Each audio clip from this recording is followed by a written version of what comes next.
Welcome back, guys. Today we're going to discuss the Canon R6. Is it worth it? Should you buy it or should you avoid it? Let's find out. Now, one thing you're going to hear about the Canon R6 is how it only has 20 megapixels, but 20 megapixels are absolutely fine. I've said this before. I've got cameras that were 8 megapixels and I've got beautiful 16 by 20s from them.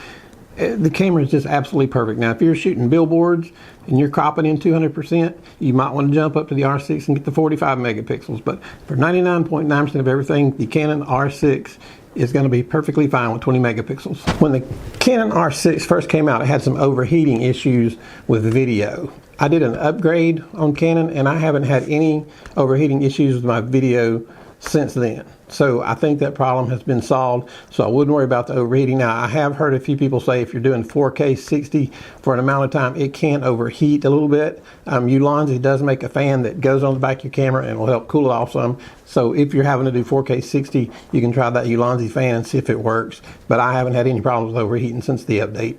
Now, one thing about the Canon R6 I absolutely love is the autofocus. This thing focuses like you just can't imagine. If you haven't used it, I don't think you can imagine how good this thing focuses. If you're just holding the camera, you don't have to have your finger on the trigger. If somebody walks in front of the camera, it's going to catch their eye if you have it on eye tracking. And this is what I'm talking about, the eye tracking. It will follow them if they walk across the room, if they jump up and down, if they run around in circles, their eye is still in focus. The only time that can be a downfall is if you're trying to shoot one person and it catches another eyeball, then you'll have to, just drag it to the person you want to shoot, but that's very rare. The focus on this thing, no matter how fast they're moving, what they're doing, it grabs it and it holds focus like none other. It is absolutely amazing the focus that they have in this camera. Now, one downfall to the R6 is the new Canon RF lenses that are made for the R cameras are pretty expensive. I have a few of them, and they're great lenses, no problem with that.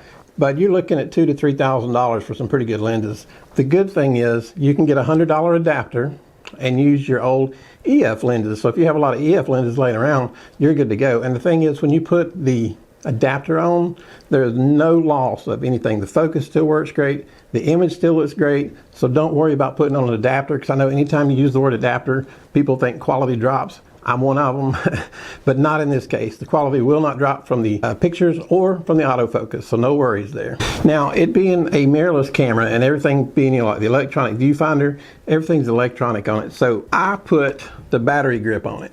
It comes with a new battery, LP NP8, something like that, and they're about 20% stronger than the other batteries that were the LPE2s, but you can use either battery in the camera. So if you're doing events, get a battery grip. You got 2 batteries on there. It'll last a good while, and always keep a few extras in your pocket and you're good to go. You don't really have to worry about it, but keep an eye, and it tells you you can push a button and see the exact amount of battery life left in each battery just by clicking on the menu and hitting battery info. It'll tell you battery A is 52 and battery B is 45%. So just keep an eye on that and you'll be good to go. Now, this is a fairly new, it's a few years old, I guess, but it's priced around, you can find them if you look, anywhere from $1,900 to $2,500 for the camera body, not including the battery grip, but just for the body. So if you're a professional and you're making money, it's worth it. Now, if you're just shooting pictures for fun, that just depends on how much money you want to spend on a camera. I wouldn't suggest it if you were just shooting pictures for fun unless you just had more money than you know what to do with. Then go ahead and buy it. But if you're a professional and you're making money with your camera, I highly recommend the Canon R6. It's just a great camera. It is weather sealed. Now, you can never find out exactly because they're kind of vague on details about how weather sealed. Is it hurricane proof or is it sprinkle proof? I've had it out in the rain. Now, this lens I've got on here is the Canon 24 to 70 2.8, and it is weatherproof.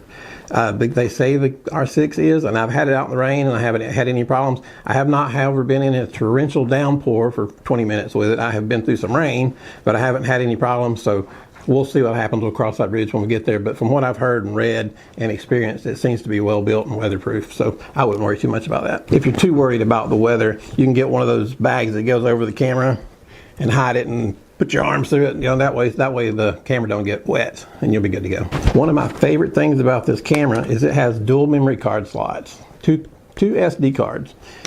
What I love about that is being a wedding photographer, you never know when a card is going to go bad. So having two in there is awesome. I take a big card that I always stays in, almost like an external hard drive I keep in there. The one in the front, I'm always changing in and out and downloading. I never take the one out of the back. When I'm done with it, I don't even reformat it and use it again. I keep it and hold on to it, just like having an external hard drive. So having two batteries will make your life much easier and much less stressful. I do love that. I know a lot of cameras have that now, but I do love the dual memory card slot. In low light, this camera is probably the best. Now, you can say, well, what about the Canon R5? It's got 45 megapixels, and that's true, it does. But the megapixels in the R6, there's 20 of them, so you get bigger megapixels in here than you do in the Canon R5. So the Canon R5 is fine, but I believe you can probably get about a half stop extra out of here.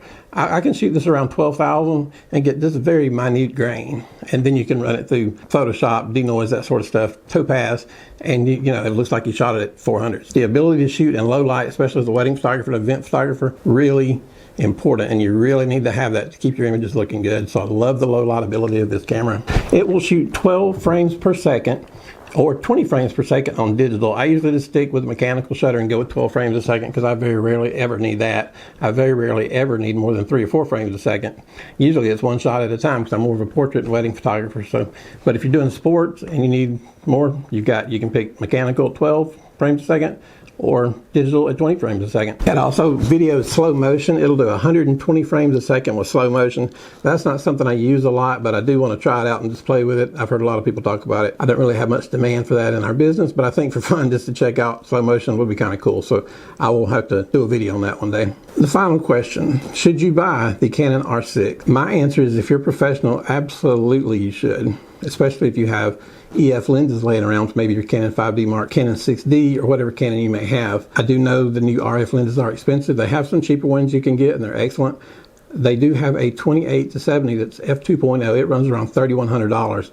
The thing about it is it weighs 3.5 pounds, and that's a bit much for somebody my age to be carrying just a lens that weighs 3.5 pounds, plus the weight of the flash, the battery grip, and all that. So I might one day rent one for a wedding just to see what it looks like, but it's not a lens that I'm going to get to use on a daily basis, that's for sure. So should you buy the camera? Absolutely. If you're a professional, you should, especially if you have EF glass laying around, then you can pick your EF adapter for it, and then you can buy a few of the RF lenses if you want.